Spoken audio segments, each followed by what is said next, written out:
Hi, everybody. Welcome to the Body, Soul, and Spirit podcast. I want to talk about anticipatory anxiety. A lot of people have just asked how to deal with anxiety. A lot of people don't know how to process anxiety or even know what to do with it. I hear people that oftentimes are clients that'll say, I'm feeling all the symptoms of anxiety, whether it's heart palpitations or just like if there's an elephant on their chest, they're having a hard time breathing and they know that they're having an anxiety attack. And when you look at anxiety, it's been at an all-time rise. I mean, when you really look at it statistically, it's so rampant. We've never seen so much anxiety in people's lives like we do now. And oftentimes we don't understand it. We don't know why it's there. We don't know what's causing it. But I do want to bring this podcast to just bring a better picture and more clarity as far as what it is, what kinds of anxieties there are, because there are different kinds of anxieties. And I would start out by saying that anxiety is really a place in our lives, and it takes place as a result of not being able to cope with stress. When you don't know how to cope with stress, when you don't know how to maybe delegate some things so that stress levels can go down, when we don't know how to manage stress, then the next step, it leads us to anxiety. But I want to talk about anticipatory anxiety. Anticipatory anxiety is a type of anxiety, and it's really excessive worry. And it has to do with future events. It could be anything that is coming up. It could be something that you maybe are looking on to. It could also come from the loss of a loved one. When you think of potential threats that have happened in your life, maybe you've lost your job and now you have to look for a new one. Or maybe you've lost a relationship and you don't know what's going to happen. Or perhaps there's a challenge in your life and now you're going, what is going to occur in my life? And typically anticipatory anxiety occurs with many other types of anxiety disorders. It could come with certain phobias, certain fears, and we often tend to wonder and even stress out about future events, future situations, or what ifs. And extreme levels of anticipatory anxiety can really negatively impact a person's everyday life and everyday functioning. Let's say, for instance, you lost somebody and now you don't know what you're going to do. That can very well lead us to anticipatory anxiety. Or maybe you are really nervous about a future event and now the stress levels are high. You don't know what you're going to do. There's a challenge in your life. That is what anticipatory anxiety is. And you feel very anxious and very stressed out. It's affecting your everyday life. You don't know what's going to happen. There's a lot of fear in your life. So it's important to recognize anticipatory anxiety, what type of anxiety it is. That's important. So when it comes to a future event, it's really this excessive worry about something that hasn't actually happened. That's anticipatory anxiety. And when you explore it and include its symptoms, it's really hard for people to try to cope with it. Anticipatory anxiety really involves a lot of feelings of high levels of anxiety in this future event or situation that hasn't quite occurred yet. Very high levels of emotions, some level of concerns about the future, right? We are going, I don't know what is going to happen. It could really be debilitating. It's excessive or debilitating level of worry. You're just worried and worried and worried. about something in the future. How am I going to pay these bills? What am I going to do about this situation? It's like you don't really have an answer. You're looking at the future, and it's just causing excessive worry.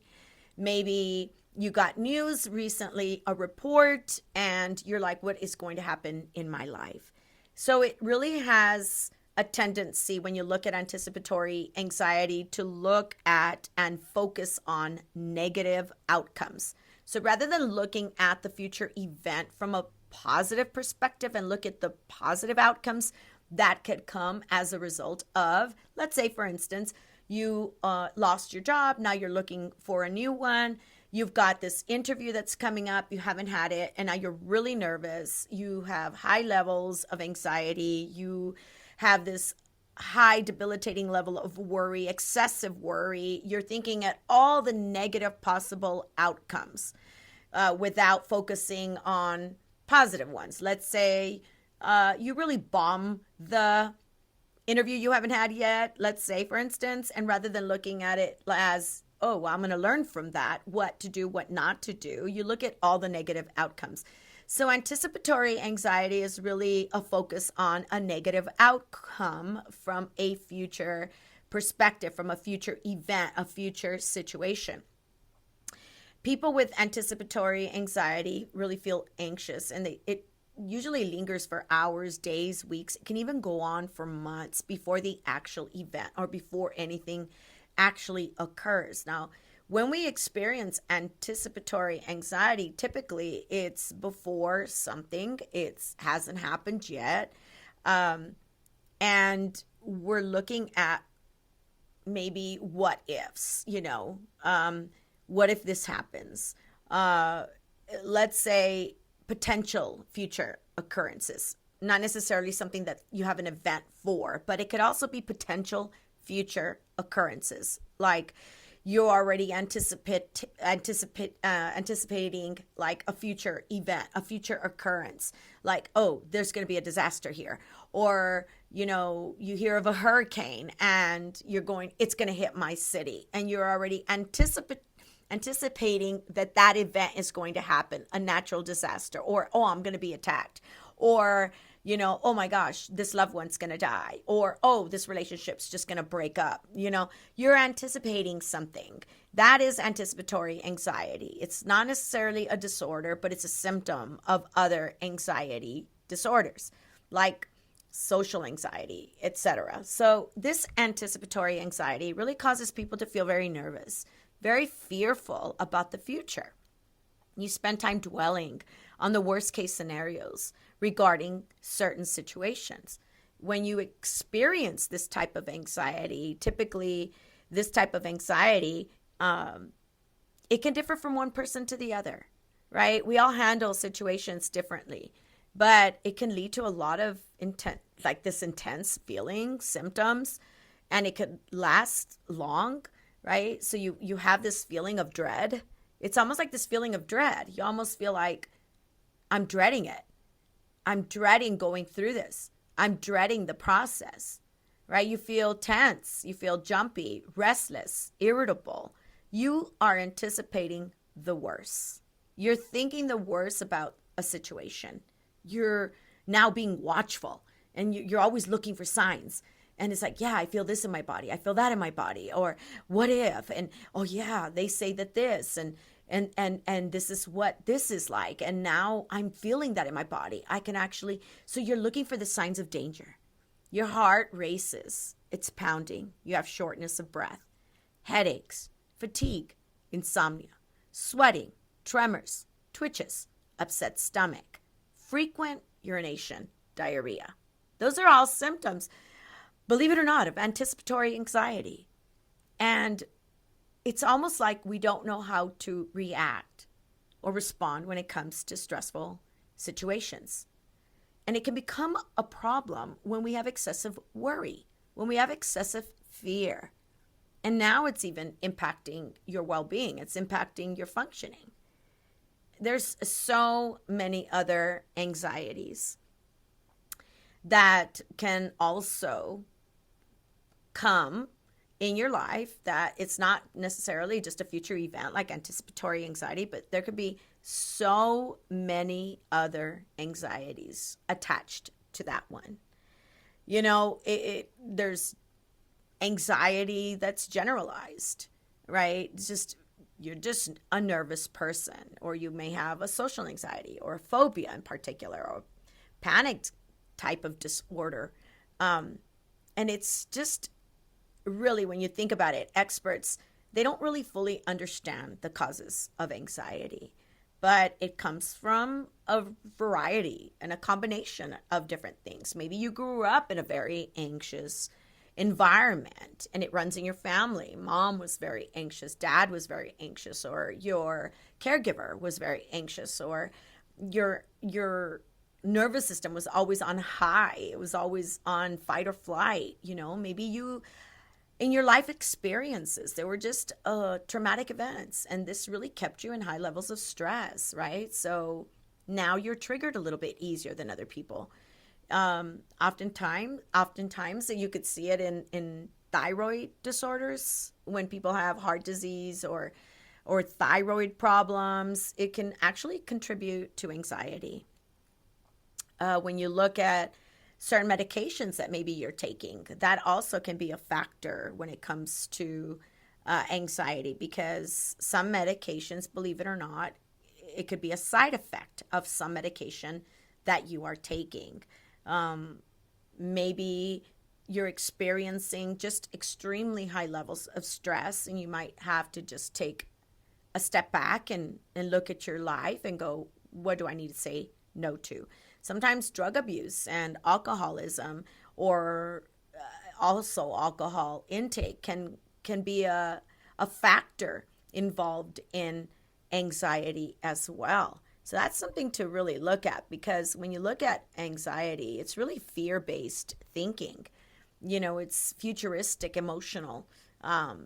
It's typically some kind of avoidance, right? We don't know how to look at it, confront it, whether it was a doctor's report, and then look at all the good things as well, and maybe reframe that. But sometimes it's in an avoidance. We're trying to avoid dealing with our feelings. We don't want to deal with them. We don't want to deal with the stress. And so we don't feel very confident. We feel like dealing with these emotions is a bit too much. So that heightens also anxiety when we try to avoid things.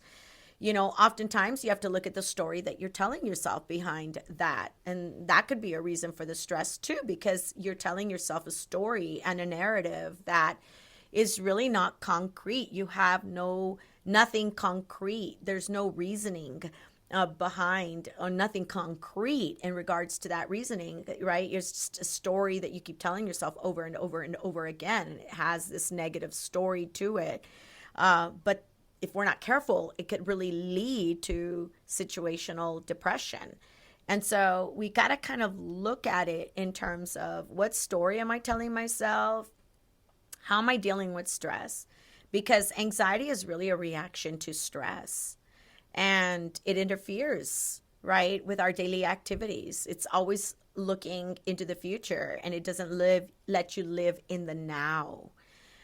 Do you enjoy now, right? It manifests in so many ways, as I mentioned. Stiffness of your neck, a chest that's tightening, headaches, trouble breathing, right?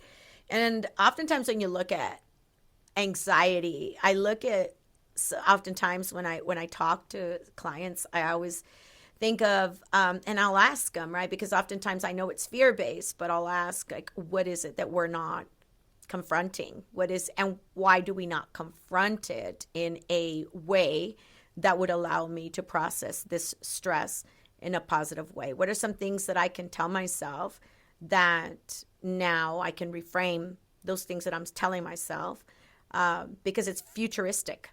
Think about that. Anxiety is typically futuristic.